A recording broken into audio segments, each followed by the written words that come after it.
Good morning, everyone. My name is Dr. Cameron Davis. I'm a mental health specialist and psychiatrist at Psychiatry of Denton in Denton, Texas, responsible for helping to diagnose different mental illnesses.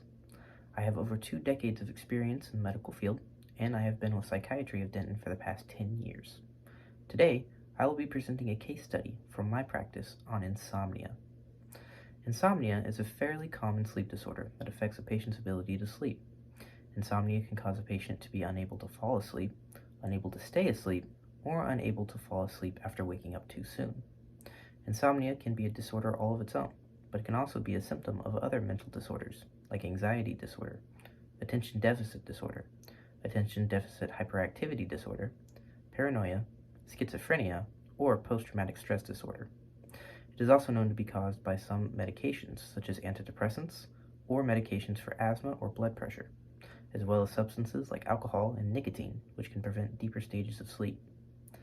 This disorder is known to affect approximately 27% of adults in the United States, with the overwhelming majority being the elderly.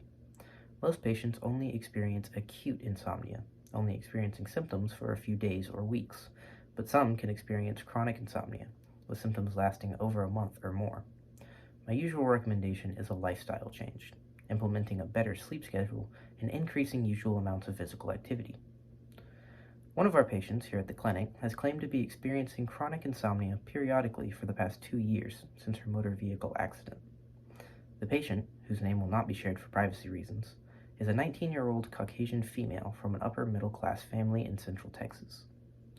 The patient described their symptoms as the inability to fall asleep, waking up regularly with nightmares, and constantly feeling tired. I had a conversation with the patient about the motor vehicle accident they experienced in late 2020, thinking that the insomnia could be one manifestation of post-traumatic stress disorder, known as PTSD. But it did not seem that she was experiencing any of the other symptoms of that disorder, like manic episodes, anxiety, depression, or any general avoidance of the topic. I recommended my usual treatment plan that focuses more on lifestyle change than medication. I recommended an implementation of a regular sleep schedule and an increase of exercise and physical activity. And within 5 weeks, she was able to self-regulate a regular sleep schedule.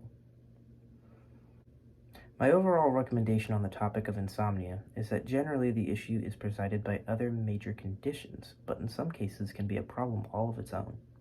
Usually, sleep aid medication will work in fighting symptoms, but if the condition becomes chronic, it is important to consider other aspects of the patient's personal life that may be affecting their ability to sleep. Past trauma, other persisting mental conditions, and the overall quality of life being enjoyed by the patient are all things to consider, as they can all be causes for insomnia. It should be your most important goal as their healthcare provider to help them find and treat whatever their problem might be and help them get a full night's rest. Thank you.